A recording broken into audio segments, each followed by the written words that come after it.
नमस्कार मित्रों, कैसे हैं आप सभी लोग। तो आज हम लोग जो है ठोस अवस्था के बारे में अध्ययन करेंगे। केमिस्ट्री के पार्ट नंबर 1 के बारे में हम लोग आज अध्ययन करेंगे और सॉलिड स्टेट के बारे में। तो आज हम लोग सबसे पहले जानेंगे ठोस अवस्था होती क्या है, ठोस के प्रमुख गुणधर्म क्या होते हैं, ठोस कितने प्रकार के होते हैं, ये सारी चीजों के बारे में अध्ययन करेंगे। तो आइए हम लोग स्टार्ट करते हैं। सबसे पहले अगर आपसे पूछा जाए ठोस अवस्था क्या होती है, देखिए आपने पढ़ा है द्रव्य की 3 अवस्थाएं होती है, ठोस, द्रव और गैस।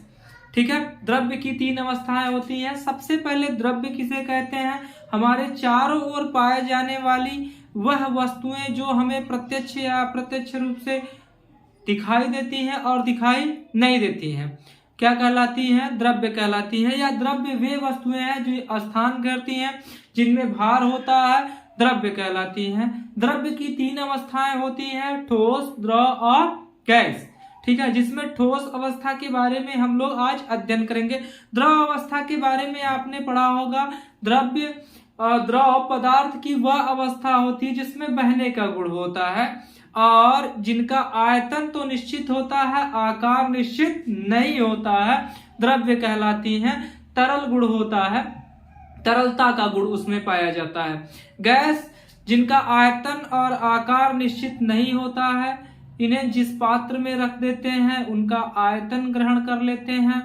ठीक है, और दूसरी सबसे बड़ी बात, गैसों में संपीड़न का गुण पाया जाता है। संपीड़न का गुण गैसों में सबसे अधिक मात्रा में पाया जाता है। संपीड़न का तात्पर्य ये होता है दबाने का गुण।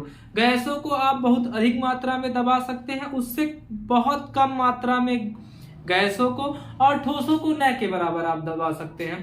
तो जो ठोस, द्रव और गैस होते हैं असंख्य छोटे छोटे अणुओं से मिलकर बने होते हैं, जिसे अंतरा अणु कहते हैं। ठीक है, तो ठोस अवस्था के बारे में हम लोग अध्ययन कर रहे हैं।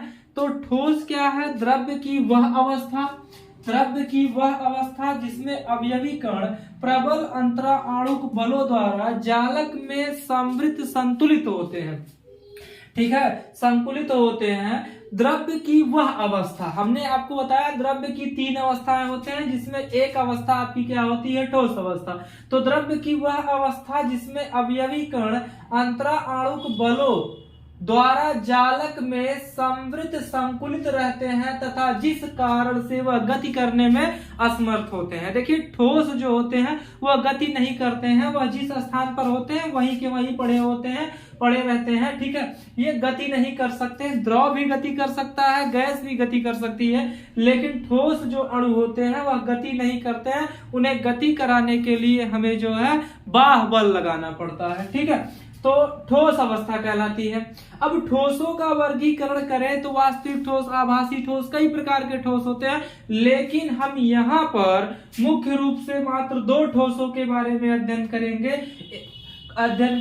एक होंगे क्रिस्टलीय ठोस, दूसरा होगा अक्रिस्टलीय ठोस। अब क्रिस्टलीय ठोस क्या होता है, अक्रिस्टलीय ठोस क्या होता है, इसके बारे में विस्तृत रूप से अध्ययन करेंगे हम लोग। ठीक है, देखिए यहाँ पर आप लोग जो है थोड़ा ध्यान से समझिएगा, बार बार समझिएगा। अगर समझ में नहीं आता है, जितना समझेंगे उतना आपके लिए जो है आसान होगा परीक्षा के दृष्टिकोण से, क्योंकि याद कर पाना जो है कठिन होता है, समझना बहुत आसान होता है। ठीक है, तो सबसे पहले हम लोग यहाँ पर गुणों के बारे में लिख दिए हैं और यहाँ पर क्रिस्टलीय ठोस और अक्रिस्टलीय ठोस के बारे में। ठीक है, तो सबसे पहला गुण है ज्यामितीय गुणधर्म।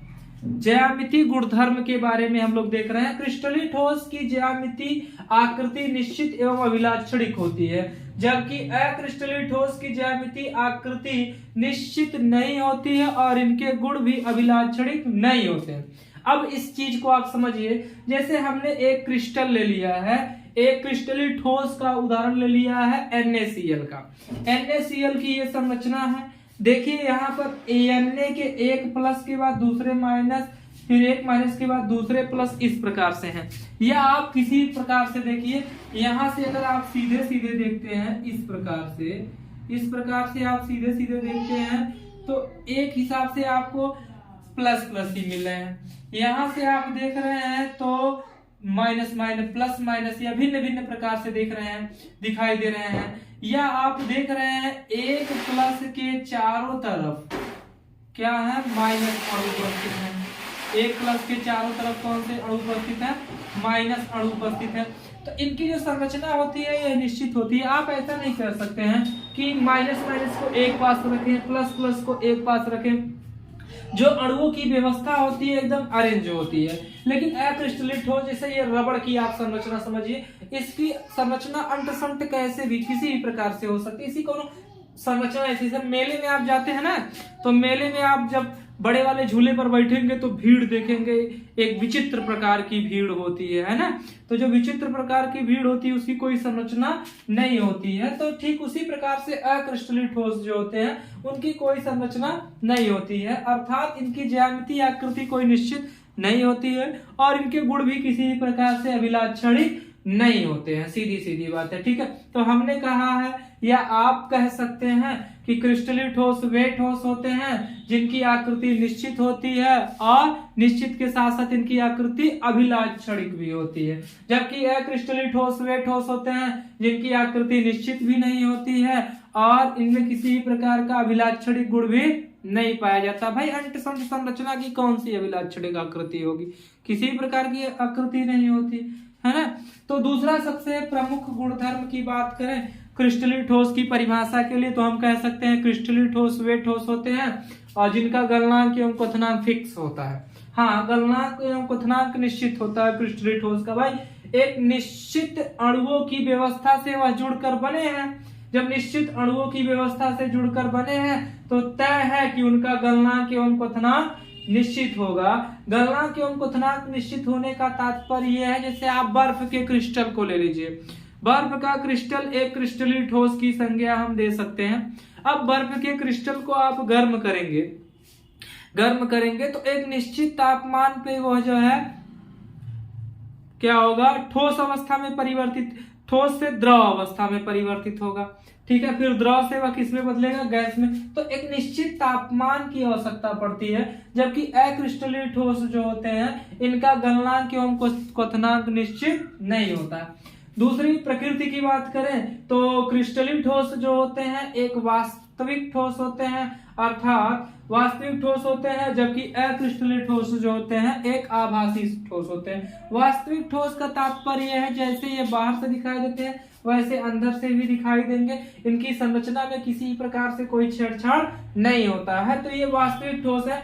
जबकि अक्रिस्टलीय ठोस जो होते हैं आभासी ठोस होते हैं। कणों की व्यवस्था की बात करें तो क्रिस्टलीय ठोस के कणों की व्यवस्था दीर्घ परासरी होती है। दीर्घ परासरी का तात्पर्य हो गया जैसे आप दीवार खड़ी कर रहे हैं, एक ईंट के बाद दूसरी ईंट, दूसरी ईंट के बाद तीसरी ईंट, एक निश्चित क्रम में रखने पर आप दीवारों को बहुत ऊपर तक उठा सकते हैं। लेकिन अगर आप ईंटों को कहीं ले जाकर फेंकिए, घूर की तरह गांज दीजिए, तो कुछ दूरी तक जाने के बाद अब उसके ऊपर गांजा नहीं जा सकता है। यानी उनकी जो व्यवस्था होगी वह दीर्घ परासरी नहीं होगी बल्कि क्या होगी, लघु परासरी होगी। तो हम कह सकते हैं कि क्रिस्टलीय ठोस जो होते हैं उनकी व्यवस्था दीर्घ परासरी होती है। दीर्घ का मतलब विशाल परासरी होती है। जबकि अक्रिस्टलीय ठोस जो होते हैं उनकी व्यवस्था जो होती है वह लघु परासरी होती है। बहुत आप ऊंचाई तक नहीं जा सकते हैं और लेवल में आप जो है रह सकते हैं, ज्यादा ऊपर नहीं जा सकते हैं। ठीक है। और तीसरा सबसे प्रमुख गुणधर्म है विदलन गुण। देखिए विदलन गुण का तात्पर्य होता है, देखिए जब किसी आप क्रिस्टलीय ठोस को, चाहे वह अक्रिस्टलीय हो चाहे ठोस हो, चाहे वह क्रिस्टलीय हो या अक्रिस्टलीय हो, जब आप उसे धारदार हथियार से काटते हैं, जैसे आप लोग देखे होंगे किसी ठोस पदार्थ को आप काटते हैं, जैसे पनीर काटते होंगे ज्यादातर लोग, है ना, खाना ना बनाते हैं तो पनीर काटते हैं तो देखते हैं उनकी सतह चिकनी है, खुरदुरी है, किस प्रकार से कटी हुई परत आपको मिल रही है। अगर कटी हुई परत आपको चिकनी मिल रही है और सपाट मिल रही है, एकदम क्लियर, ठीक है, तो वह क्या होगी, आपकी क्रिस्टलीय ठोस होगी। यानी क्रिस्टलीय ठोस वह ठोस होती है जिन्हें धारदार हथियार से काटने पर उनकी सतह चिकनी और सपाट होती है। जबकि अक्रिस्टलीय ठोस वे ठोस होते हैं जिन्हें धारदार हथियार से आप काटेंगे तो सीधी सीधी बात है कि धारदार हथियार से काटेंगे तो उनकी सतह चिकनी और सपाट नहीं होगी। अर्थात हम कह सकते हैं क्रिस्टलीय ठोस वे ठोस है जिनकी सतह चिकनी और सपाट होती है, और अक्रिस्टलीय ठोस वे ठोस होते हैं जिनकी सतह चिकनी और सपाट नहीं होती है। दैशिकता की बात कर रहे हैं हम लोग। दैशिकता तो क्रिस्टलीय ठोस विषम प्रकृति की होती है। दैशिकता का मतलब देखना। अगर आपको देखने से विषम दिखते हैं, भिन्न भिन्न स्थिति में दिखाई देते हैं, तो वो विषम दैशिक होंगे। असमान स्थिति में दिखाई देते हैं तो वो क्या होते हैं? समदैशिक। जैसे अभी आप इसको देखिए, ये आपके क्या है? क्रिस्टल की संरचना। इधर से देखेंगे तो क्लोरीन क्लोरीन आ रहा है, इधर से देख रहे हैं तो सोडियम सोडियम आ रहा है, भिन्न भिन्न स्थिति है। तो यहाँ पे थोड़ा सा सुधार कर लेते हैं हम लोग, ठीक है। ये क्लोरीन पे माइनस हो जाएगा, सोडियम पे प्लस, क्लोरीन पे माइनस, सोडियम पे प्लस, ठीक है। आप यहाँ से देख रहे हैं, ऐसे देखिए, जब आप यहाँ से देख रहे हैं तो आपको क्लोरीन क्लोरीन ही दिखाई दे रहा है। यहाँ से देख रहे हैं तो आपको सोडियम सोडियम ही दिखाई दे रहा है। यहाँ से आप देख रहे हैं तो स्थितियां बदल जा रही हैं। लेकिन आप इसको चाहे इधर से देखिए, इधर से देखिए, जहां मर्जी तहां से देखिए, ऊपर से देखिए, नीचे से देखिए, जैसे मर्जी तैसे देखिए, ठीक है। हर जगह आपको कैसे दिखाई देंगे? एक जैसे ही दिखाई देते हैं। जब एक जैसे दिखाई देते हैं तो इन्हें हम लोग क्या कहते हैं? समदैशिक। और जब भाई एक जैसे बाबू नहीं दिखाई देते हैं तो हम इसे क्या कहते हैं? विषमदैशिक। तो ये समदैशिक प्रकृति के क्रिस्टलीय ठोस होते हैं, और ये अक्रिस्टलीय ठोस कैसे होते हैं? विषमदैशिक प्रकार के होते हैं। दूसरा देखिए, एक होता है शीतलन वक्र। इनका शीतलन वक्र सदैव असतत होता है, और इनका शीतलन वक्र क्या होता है? सदैव सतत होता है। अब प्रश्न ये है, शीतलन वक्र क्या होता है? देखिए, वक्र जानते हैं ना, ग्राफ होता है। अब क्रिस्टलीय ठोस होते हैं तो एक निश्चित तापमान पर ये ठोस से द्रव में परिवर्तित होते हैं। द्रव से किसमें परिवर्तित होते हैं? गैस में। ऐसा नहीं है कि कुछ अणु पहले ठोस में परिवर्तित हो जाए, ठोस से द्रव में परिवर्तित हो जाए, और वो गैस में लगातार परिवर्तित हो रहे हैं, ठोस से द्रव, द्रव से गैस। ऐसा नहीं है। सभी अणु एक निश्चित तापमान पर पहले द्रव में कन्वर्ट होंगे, फिर द्रव में परिवर्तित होने के बाद फिर वो गैस में परिवर्तित होते हैं। तो ऐसे ठोस को हम लोग क्या कहते हैं? क्रिस्टलीय ठोस। और इनके वक्र को क्या कहते हैं? शीतलन वक्र। लेकिन क्रिस्टलीय ठोस का शीतलन वक्र असतत होता है, अर्थात ये एक सभी अणु एक निश्चित ताप पर गलते हैं, एक निश्चित ताप पर गैस अवस्था में बदलते हैं। लेकिन अगर आप किसी टायर को जलाइए, अर्थात रबड़ को जलाइए, तो धीरे धीरे गलेगा, जलेगा और धीरे धीरे गैस में परिवर्तित होता जाएगा। यानी सभी अणु एक साथ परिवर्तित नहीं होते हैं, इसीलिए इनका शीतलन वक्र सदैव सतत होता है और इनका शीतलन वक्र असतत होता है। ठीक है, तो सबसे पहले आप इतना नोट करिए, इसके बाद हम लोग आगे अध्ययन करेंगे। तो आज के लिए बस इतना है। धन्यवाद।